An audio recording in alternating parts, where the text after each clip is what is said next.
IPC Canada റീജിയന് പുതിയ നേതൃത്വം.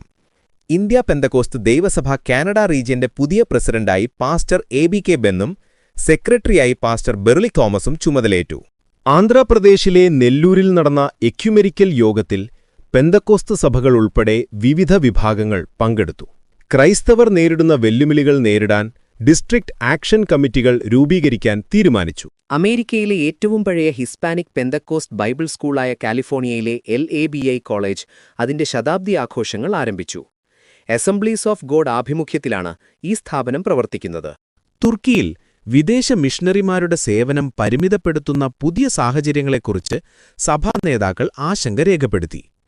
ഇത് ആഗോള മിഷൻ പ്രവർത്തനങ്ങളിൽ വലിയ മാറ്റങ്ങൾക്ക് കാരണമായേക്കാം. നൈജീരിയയിലെ ക്രോസ് റിവർ സ്റ്റേറ്റിൽ ഫെബ്രുവരി 26-ന് പുലർച്ചെ ഒരു ദേവാലയം തീയിട്ട് നശിപ്പിച്ചു. ഈ പ്രദേശത്തെ ക്രൈസ്തവ സമൂഹത്തിനു നേരെയുള്ള തുടർച്ചയായ അക്രമങ്ങളിൽ ആഗോള സഭകൾ പ്രതിഷേധമറിയിച്ചു.